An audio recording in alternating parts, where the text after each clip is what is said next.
This is Palmer, and this is my guide to Mortal Online 2, an open world sandbox MMO launching on January the 25th. And this guide is designed to tell you what to expect if you don't know much about the game. Mortal Online 2 is a true sandbox MMO, so there are no daily quests to do, for example. In fact, once you've completed a tutorial at the very start of the game, there are no quests at all. You decide for yourself how you want to spend your time. It's got dungeons and things like bandit camps out in the wilderness, as you'd expect. So you could do Pve Combat like in many other MMOs, but that's really only part of this game. Some of the activities that seem easy in other games can be a challenge in Mortal Online 2. So, for example, an expedition to mine ore that you know only spawns in a certain location on the map can be quite a challenging way to spend your time, and you might spend your day doing that. Or you might head out to find horses to tame before leading them to a town to sell them on the market. Mortal Online 2 is a full loot open PvP game. So once you've completed the tutorial, which is on a special island, and you move into the main game world, anybody can attack you outside of towns. If you die, almost everything that you were carrying falls to the ground and can be looted. And this even applies if you're killed by monsters or animals in the wilderness. To get your stuff back, you need to resurrect and return to your corpse and hope that your stuff is still there. It has a complex crafting system. You learn recipes, but then the quality of the items you make is determined by your skills and by the types of material that you've chosen to use, or the materials that you've been able to get hold of.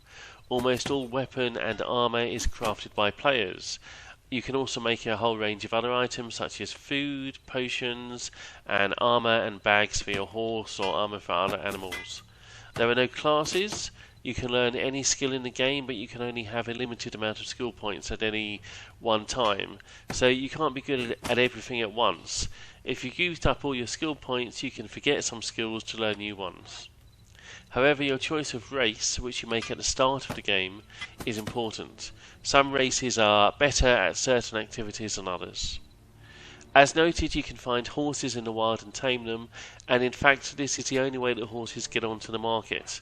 NPCs don't sell the horses, or at least there's a sort of auction house where there's an NPC which sell horses that players have tamed and put onto the auction house, but the NPCs don't sort of spawn the horses.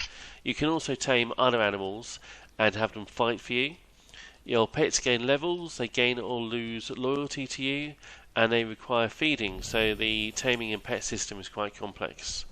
You can build a house, and you can build your house just about anywhere in the game world.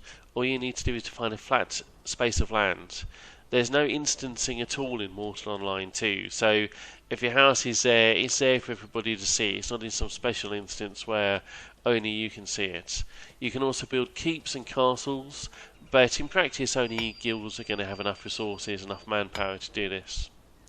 Mortal Online is hard, and it's quite complex, or at least it seems very complex when you first start playing.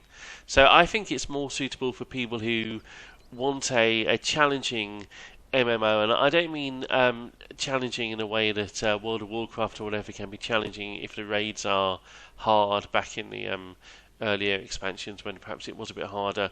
Those games are hard and they're challenging, but they're challenging in a different way. In Mortal Online 2, it can be a struggle to equip yourself, to get armour until you really know what you're doing and you're sort of established and you've worked out how the game really works. That stuff is hard. And also Mortal Online 2 is a relatively slow-paced MMO. There's no fast travel, you can't teleport around the map. You're more likely to be fighting wolves or deer even than dragons.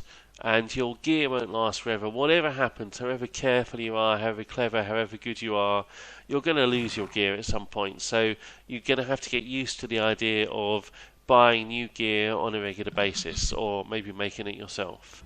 There's nothing to tell you what to do when you log on. You have to decide for yourself what to do. So some people will really like the sound of this for more old school MMO players, people who have played Ultima Online, or to some extent Lineage maybe. I think this is going to appeal to them. And for newer players, younger players who have never played those games but are interested in a real sandbox MMO, not just one where you're given quests to do and told what to do all the time.